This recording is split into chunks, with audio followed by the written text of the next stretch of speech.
Hello friend, आज की इस क्लास में हम लोग साइंस के 10 ऑब्जेक्टिव क्वेश्चन करने वाले हैं जो कि बहुत महत्वपूर्ण है। तो आप लोग क्लास में अंत तक बने रहिएगा और अच्छा रहेगा तो क्लास को अपने दोस्तों तक भी शेयर कीजिएगा। तो चलिए क्लास को स्टार्ट करते हैं। तो आज का हमारा सबसे पहला क्वेश्चन है कि फोटोग्राफी कैमरा का अभिदृश्यक होता है। तो फोटोग्राफी कैमरा का विदृश्य क्या होता है? तो उत्तल लेंस का होता है। क्या होता है? उत्तल लेंस का होता है, याद रखिएगा।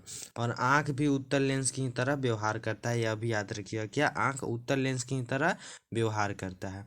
फिर है कि प्रकाश की चाल न्यूनतम होती है किस में? 4 माध्यम दे दिया रहेगा, उसमें पूछेगा प्रकाश की चाल न्यूनतम किस में होती है। तो आंसर हो जाएगा कि प्रकाश की चाल न्यूनतम कांच में होती है। किस में? कांच में, याद रहेगा। फिर आगे है कि मानव नेत्र के लिए दृष्टि का अस्थायित्व होता है, कितना होता है? तो 1/16 सेकेंड। 1/16 सेकेंड यानी 16वां, 1 सेकेंड का 16वां हिस्सा होता है। ठीक है। फिर है कि किसी वस्तु का प्रतिबिंब कहाँ बनता है? किसी वस्तु का प्रतिबिंब कहाँ बनता है? तो रेटिना पर बनता है। कहाँ बनता है? रेटिना पर, याद रखिएगा, कहाँ बनता है? रेटिना पर। फिर है कि पुतली के साइज को कौन नियंत्रित करता है यानी हैंडल करता है? पुतली के साइज को कौन नियंत्रित यानी हैंडल करता है? तो परितारिका करता है। पुतली के साइज को कौन नियंत्रित करता है? परितारिका करता है। याद हो जाएगा कौन करता है? परितारिका। फिर है आगे कि आंख का व्यवहार किस लेंस की तरह होता है? आंख का व्यवहार किस लेंस की तरह होता है? तो अभी आपको बताएं हम कि आंख का व्यवहार उत्तल लेंस की तरह होता है। किस लेंस की तरह? उत्तल लेंस की तरह। याद हो जाएगा कि आंख का व्यवहार किस लेंस की तरह होता है? उत्तल लेंस की तरह।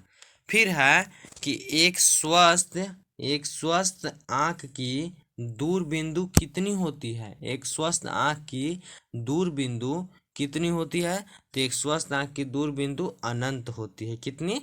अनंत होती है। याद हो जाएगा, एक स्वस्थ आंख की दूर बिंदु अनंत होती है। फिर है कि नेत्र द्वारा किसी वस्तु का प्रतिबिंब कैसा बनता है? नेत्र द्वारा किसी वस्तु का प्रतिबिंब कैसा बनता है? तो याद रखिएगा, वास्तविक बनता है, उल्टा बनता है और छोटा बनता है। कैसा बनता है? वास्तविक, उल्टा तथा छोटा। इसको सब्जेक्टिव में भी पूछ सकता है कि नेत्र द्वारा किसी वस्तु का प्रतिबिंब कैसा बनता है, और यह बहुत महत्वपूर्ण है। वास्तविक बनेगा, उल्टा बनेगा और छोटा बनेगा। हो जाएगा क्लियर। फिर है कि किस रंग का विचलन न्यूनतम होता है? किस रंग का विचलन न्यूनतम होता है? तो लाल रंग का विचलन सबसे न्यूनतम होता है। ठीक है, लाल रंग का विचलन न्यूनतम होता है, याद हो जाएगा। फिर है कि श्वेत रंग में कितने रंगों से मिलकर बना होता है? श्वेत कितने रंगों से मिलकर बना होता है? बोल रहा है कि श्वेत रंग कितने रंगों से मिलकर बना होता है? तो श्वेत रंग कुल 7 रंगों से मिलकर बना होता है, याद रखिएगा। इसको याद रखने का ट्रिक है बैजा नी ह पी नाला, यानी बै से बैगनी हो जाएगा, जा से जामुनी हो जाएगा, नी से नीला हो जाएगा, और ह से हरा हो जाएगा, पी से पीला हो जाएगा, और ना से नारंगी, और ला से लाल हो जाएगा। बैजा नी ह पी नाला लिख दे रहे हैं।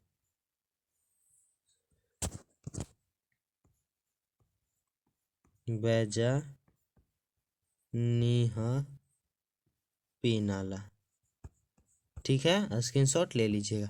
तो आगे है आज का फिर लास्ट क्लास, माने लास्ट क्वेश्चन है कि सामान्य दृष्टि की न्यूनतम दूरी होती है, और यह आप सभी का होमवर्क है। कमेंट करके बताइएगा कि सामान्य दृष्टि की न्यूनतम दूरी कितनी होती है। और अगर आपको इस क्लास का नोट्स लेना होगा तो आप हमारे व्हाट्सएप ग्रुप में जुड़ सकते हैं, जिसका लिंक डिस्क्रिप्शन में दिया हुआ है। और आप यह सीरीज में जुड़कर अपने तैयारी को जांच सकते हैं कि आपका तैयारी कैसा है। ठीक है, तो चलिए क्लास को अंत करते हैं। मिलते हैं अगले क्लास में, तब तक के लिए जय हिंद, जय भारत।